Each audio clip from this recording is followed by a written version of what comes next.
رسولان بیا یې ساته راټول شول او هر څه چې یې کړي او ښودلي وو هغه یې خبر کړو. هغه هغې ته وفرمایل چې تاسو ما پسې راځئ چې چېرته خوشي بیابان ته لاړ شو چې تاسو لږ ارام وکئ، ځکه چې دومره زیات خلک تلل راتلل چې هغې روټۍ خوړلو ته هم نه وزګارېدل. بیا هغې په کښتۍ کې کېناستل او یو خوشي بیابان ته لاړل، خو ډېرو خلکو هغې په تلو کې ولیدل او ویې پیژندل او بیا هغې د ټولو ښاریونو هغه ځای ته پیاده لاړل او د هغې نه وړاندې ورسېدل. هغه چې غاړې ته راورسېده نو یوه لویه ګڼۍ ولیده او زړه یې پرې وسوځېدلو، ځکه چې هغې د داسې ګډو په شانو چې شپون ورسره نه وي او هغه هغې ته د ډېرو خبرو په هکله تعلیم ورکو. هر کله چې ورځ په تېرېدو شوه د هغه مریدان هغه له ورغلل او ویې ویل چې دا خوشي بیابان دی او ناوخته دی، دا خلک خواوشا کلو او بانډو ته رخصت کا چې لاړ شي خپل ځان له د خوراک څیزونه واخلي. خو هغه ورته وفرمایل چې تاسو ته ځانه دې له د خوراک څه ورکئ چې ویې خوري. هغوی جواب ورکړ ولې موږ لاړ شو او د 200 دینارو روټۍ د دې د خوړلو دپاره واخلو. هغه ورته وفرمایل چې تاسو سره څومره روټۍ دي لاړ شئ او ویې ګورئ. هغوی لاړل ویې کتلې او هغه ته یې وویل چې 15 روټۍ او 2 کبان دي. بیا هغه هغې ته حکم ورکړ چې په شین کبل د دې خلکو پینډه جوړه کړئ. نو هغې د 500 او 100 کسانو په پینډو کې کېناستل. بیا هغه 15 روټۍ او 2 کبان واغستل، اسمان ته یې پاس وکتل، برکت یې ورکړ او روټۍ یې ماتې کړې او هغه یې مریدانو له ورکړې چې د خلکو په وړاندې یې کېږدي.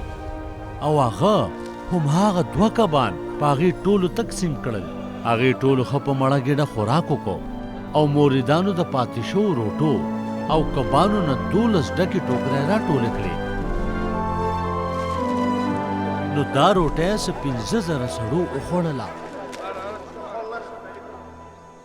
بیا سمدستي عیسی خپل مریدان کښتۍ ته وخېجول چې د هغې نه وړاندې د دریاب پورې غاړې بیت سیدا ته لاړ شي.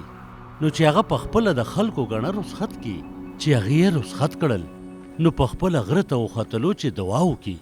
کله چې ماښام ناوخته شو او کښتۍ په اوبو کې ړواندې تلې وه او هغه په وچه کې بلکل ځان لو، عیسی ولیدل چې هغې د کښتۍ په بوتلو کې په تکلیف دي، ځکه چې هوا د مخالف طرف نه وه او عیسی په شپه کې د سحر کېدو نه لږ وړاندې د اوبو د پاسه د هغې په طرف ور روانو. نو هغه په هغې اوړېده، خو کله چې هغې عیسی د اوبو د پاسه روان ولیده نو دا سوچ یې وکړ چې ګنې دا پیری دی او چغې کړې، ځکه چې هغې ټولو دې ولیدلو او یرې واغستل. خو هغه سمدستي وفرمایل چې مه یریږئ، دا زه یم چې یره ونه کوئ. بیا هغه د هغې سره کښتۍ ته وختلو او طوفان ودرېدلو. په دې هغې بلکل اریان دریان شول، ځکه چې هغې له د روټۍ په هغه واقعه پویه نه وو. د هغې زړونه سخت شوي وو.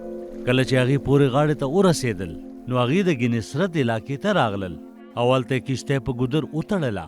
کله چې هغې د کښتۍ نه راکوز شول نو خلکو سمدستي عیسی وپېژنده او خلک ګیر چاپېره علاقې ته په منډه لاړل او د هرې خوا نه یې بیماران په پوزکو کې ورته راوړل او هر چېرته چې به هغه تلو، کلو، ښارونو یا بانډو ته، هغې به په بازارونو کې ورته بیماران کېنول او هغه ته یې منت وکړو چې دې له دومره اجازت ورکا چې ستا لمنې له لاس وړي.